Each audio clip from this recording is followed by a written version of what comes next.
On va écouter maintenant Emmanuel Razavi qui va venir parler au micro, qui est un spécialiste des frères musulmans et qui est le président de Global GeoNews et qui va nous parler du Qatar, de la Turquie d'Erdogan et des frères musulmans précisément. Vous avez la parole pour 15-20 minutes, pas plus. Je vous promets de faire court puisque... Merci. Voilà, je vais faire un petit peu du hors-piste puisqu'à l'origine, il était prévu que je parle d'autre chose et qu'en l'occurrence, ça a déjà été raconté. J'ai vécu au Qatar pendant quelques années, je connais bien la Turquie, que j'ai traversée de long en large. Je suis grand reporter et je dirige en fait une rédaction qui est basée à Barcelone, qui emploie en fait une trentaine de grands reporters internationaux. Et notre spécificité, c'est de raconter la politique internationale à travers le terrain. Et en fait, je trouve qu'il est intéressant de vous raconter la Turquie à travers le terrain pour illustrer ce que mes collègues vous ont raconté, parce qu'une image vaut souvent 1000 mots, comme on le dit, et je vais essayer de vous raconter en quelques anecdotes et quelques images ce que c'est aujourd'hui, ce qu'est la stratégie en fait du frère Erdogan, dont nous parlons très souvent avec Alexandre Delval, avec qui j'enquête depuis des années, avec qui nous avons publié des livres sur les frères musulmans, et notamment sur la Turquie également, pour que vous compreniez. J'ai juste une question à vous poser. On a parlé beaucoup des frères musulmans. Est-ce que tout le monde sait précisément ce que sont les frères musulmans ? Vous n'avez pas besoin que je leur explique en 2 minutes. Ah bon, alors pour ça, je vais le faire vraiment en 1 minute 30, 2 minutes. Les spécialistes ? Voilà. Pour ceux qui ne savent pas. En 2 mots, et ça va nous amener en fait à Erdogan très rapidement et au projet en fait d'Erdogan. Les frères musulmans en fait se sont créés en 1928. Et en clair, c'est une organisation en fait qui est islamiste, mais qui défend l'islam politique. Il faut comprendre qu'à travers l'islam politique, ils défendent une vision islamo-révolutionnaire. Elle s'est très rapidement construite en fait sur 3 branches. L'une qui est, je dirais, islamo-politique, d'accord, ou politico-religieuse. Une autre qui est paramilitaire, et puis une branche renseignement. C'est une organisation, c'est sa spécificité, qui s'est presque pensée comme un État. D'accord, avec après un certain nombre de sous-branches concernant l'éducation, la santé publique, etc., etc. Son projet, c'est d'organiser en fait la société ou les sociétés, quelles qu'elles soient, partout où vient un musulman, autour des valeurs de l'islam, donc autour notamment des valeurs en fait de la charia. Aujourd'hui, cette organisation, donc qui s'est créée en 1928, elle est présente dans à peu près 80 pays. Je m'appuie sur ce que nous a raconté en fait le vice-guide de la confrérie lors d'une enquête que l'on a faite. Pour la chaîne de télévision Arte il y a quelques années, en montrant une carte de leur implantation. Il faut comprendre aujourd'hui que Erdogan, le frère Erdogan, est dans ce projet en fait des frères musulmans.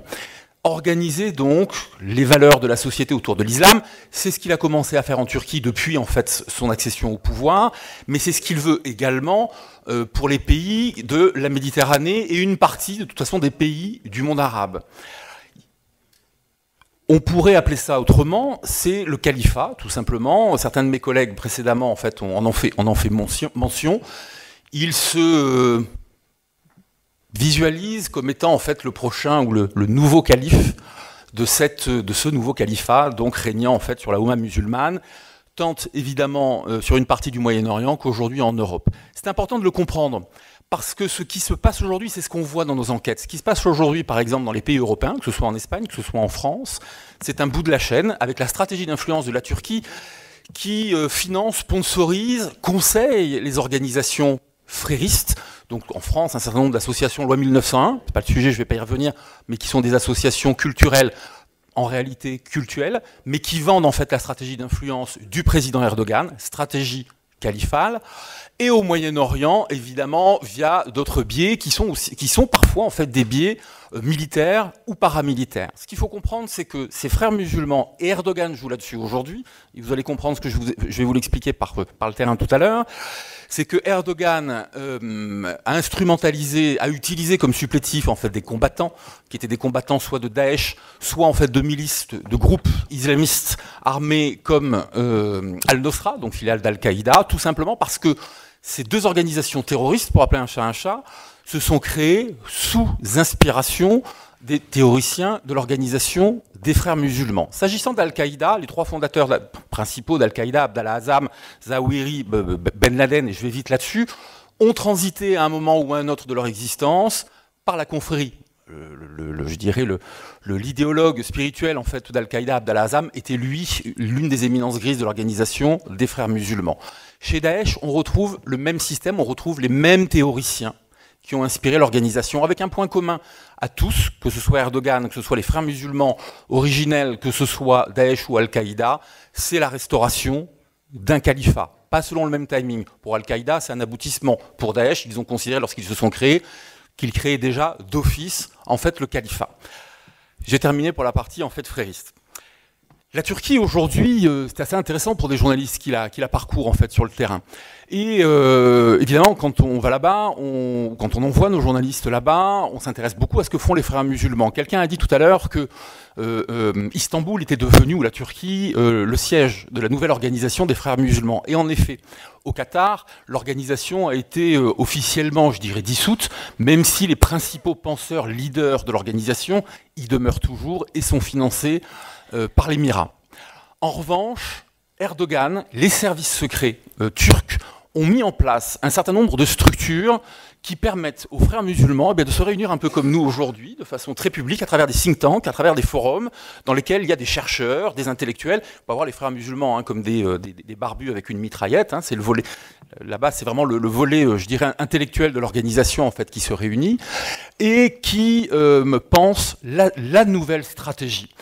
J'ai entendu tout à l'heure mon camarade Frédéric Ancel se montrer plutôt finalement quelque part optimiste sur le fait que Erdogan n'aboutirait sans doute pas en fait à son projet. Moi, je suis beaucoup moins optimiste que Frédéric ou que d'autres parce que je pense qu'aujourd'hui, il est sur une autre stratégie qui n'est pas que militaire. Ce n'est pas que la guerre en Syrie, la guerre en Libye. Il y a un autre champ de bataille. Et ce champ de bataille, il est évoqué à Ankara régulièrement ou à Istanbul régulièrement, à peu près une fois tous les 6 mois, dans le cadre de forums organisés par une institution Al-Shar, derrière laquelle on retrouve un certain nombre d'ailleurs d'anciens dirigeants de la rédaction de la chaîne ou du groupe de télévision en fait Al Jazeera, que je connais bien, puisque j'ai séjourné longuement au Qatar, comme je vous le disais, et dans lequel on théorise la guerre, le djihad 2.0. Et c'est toute la pensée en fait aujourd'hui en fait d'Erdogan qui se situe dans un djihad global, c'est-à-dire qu'il a très bien compris que la stratégie d'influence qu'il mène en fait sur le terrain en France à travers les associations fréristes, comme la guerre qui se joue en Syrie ou en Libye, font partie en fait d'une même histoire, de la même histoire. Et c'est un vrai problème, parce qu'il instrumentalise cela au même titre qu'il instrumentalise en fait la menace de l'immigration. Je vais pas revenir là-dessus, ça a été évoqué, et puis largement évoqué par les confrères de la presse depuis 24 heures. En Turquie, moi j'ai vu beaucoup évoluer la Turquie en fait depuis le début des années 2000 avec Alexandre Delval, où on a eu l'occasion de s'y rendre. Et puis je suis parti par moi-même me rendre compte de la façon dont on pouvait traverser de façon illégale la frontière turque pour passer en Syrie. Donc je suis passé de façon illégale de la Turquie en Syrie. C'était il y a quelques années, je tiens à le dire, c'était juste avant que n'éclatent en fait ces fameux printemps arabes. C'est assez intéressant parce que déjà à l'époque, j'ai observé, donc je suis resté avec un de mes camarades avec lequel je travaillais, et on a observé pendant plusieurs heures en fait les flux, et on s'est rendu compte que peu de gens en fait étaient contrôlés.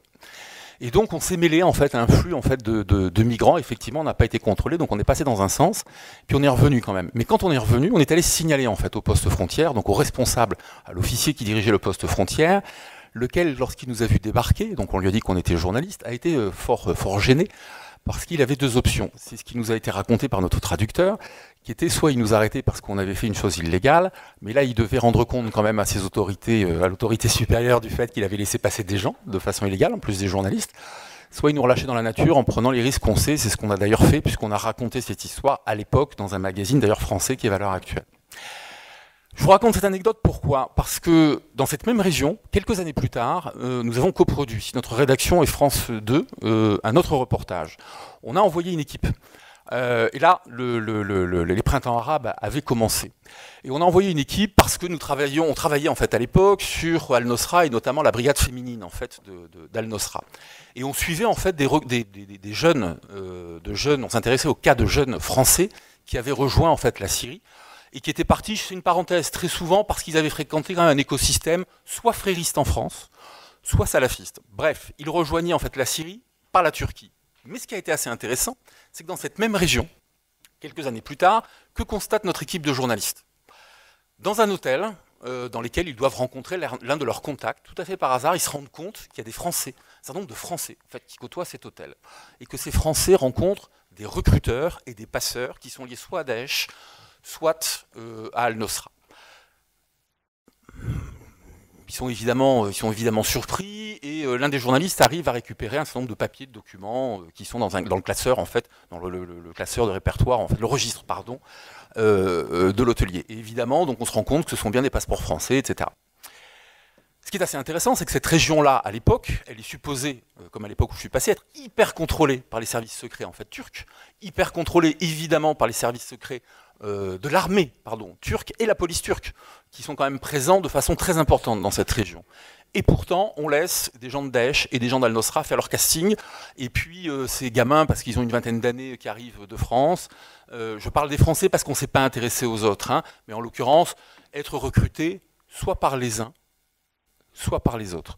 C'est vous dire quand même le problème qu'on peut avoir avec cet allié turc, qui d'une part évidemment entretient volontairement quand même des frontières plus ou moins poreuses, et puis entretient un jeu extrêmement ambigu, parce qu'on l'a rappelé, il est quand même notre allié au sein de l'OTAN, il est supposé entretenir quand même des rapports, je dirais, assez bons avec l'Europe, hein, qui, je le rappelle, en plus a payé quand même plusieurs milliards pour qu'il veille à gérer comme il le fallait en fait le flux migratoire, ce qu'il ne fait pas.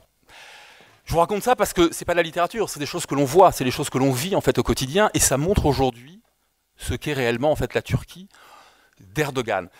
Il ne le fait pas par hasard, il entretient ça parce qu'encore une fois, comme je vous l'ai dit, il y a des liens historiques aujourd'hui entre les frères musulmans. Je rappelle encore une fois que c'est un frère musulman, d'accord, et ces organisations terroristes. Il faut bien l'avoir à l'esprit. Aujourd'hui, au même titre que le Qatar, la Turquie, enfin moi je considère en tout cas en tant que reporter, alors je sais que c'est pas politiquement correct toujours en France de le dire, mais c'est un État en fait qui est pourvoyeur en fait de terrorisme de façon extrêmement claire. Je reviens à plus récemment. Nous avons travaillé, notamment avec Alexandre Delval aussi, sur les nouveaux concepts en fait du djihad menés par les frères musulmans. Et donc ce qui discutent à Ankara. Tout ça porté encore une fois par les services secrets turcs. Aujourd'hui, les principales têtes, les chefs en fait, de l'organisation des frères musulmans, d'accord, pour ne pas les nommer, les Jassem Soltan, on a Azam Tamimi qui vit à Londres mais qui se rend très souvent là-bas, et Feu Jamal Khashoggi qui participait en fait, au forum des frères musulmans, je le rappelle quand même, c'est important, parle du djihad 2.0, ou comment faire la guerre en fait, aux États impérialistes occidentaux via Internet. Et c'est leur prochain projet. Et bien sûr, Erdogan a des difficultés, on l'a dit tout à l'heure, il a des difficultés économiques, militairement, ça ne se passe pas forcément en fait, comme il le souhaite, mais avec l'organisation des frères musulmans, il instrumentalise en fait un nouveau champ de bataille. Et il faut avoir conscience d'une chose, c'est que la géopolitique, évidemment, des conflits, elle se traduit par des conflits de terrain, mais aujourd'hui, et c'est d'ailleurs Jassem Soltan, l'égérie des frères musulmans, qui le dit, le nouveau champ de bataille étant les réseaux sociaux, ils considèrent qu'ils vont arriver à créer une nouvelle dynamique en fait, des printemps arabes, d'accord, qu'ils auront moins de pertes que par le passé, c'est ce qu'ils nous disent lorsqu'on a interviewé Azam Tamimi, parce qu'encore une fois, vous l'avez compris, on va les rencontrer, hein, ces frères musulmans, ces dirigeants, ils nous disent qu'ils feront encore plus de dégâts en, fait, en Occident qu'ils n'en ont jamais fait, mais en limitant leurs propres pertes. Je ne sais pas combien de temps j'ai parlé. Encore 2 minutes. Encore 2 minutes. Bon, pour conclure. Je vais conclure. Donc, je voulais, moi, vous raconter cela parce que, évidemment, je suis globalement en accord avec tout ce que j'ai entendu, parce que tout a été raconté extrêmement brillamment. Mais il faut craindre aujourd'hui, je pense, quand même, la Turquie. L'Europe doit la craindre parce que, pour paraphraser, on a parlé, tout à l'heure, il y avait le fils du maréchal Haftar. Moi, j'ai interviewé le maréchal Haftar il y a quelques mois pour le magazine Politique Internationale et pour notre site Global GeoNews, qui me disait très bien, on est aujourd'hui, en fait, dans une histoire globale face à des djihadistes qui pensent de façon globale. Des djihadistes qui sont aujourd'hui supportés par le régime d'Ankara, c'est-à-dire par le frère Erdogan, d'accord, qui utilisent tous ces réseaux. Je vous rappelle, je vous l'ai dit tout à l'heure, 80 pays, les frères musulmans, c'est eux-mêmes qui le disent, d'accord, et qui utilisent aujourd'hui tous ces réseaux-là, y compris en fait sur le web, pour préparer en fait leur prochain conflit. Voilà. Merci beaucoup. Merci Emmanuel d'avoir été concis, précis.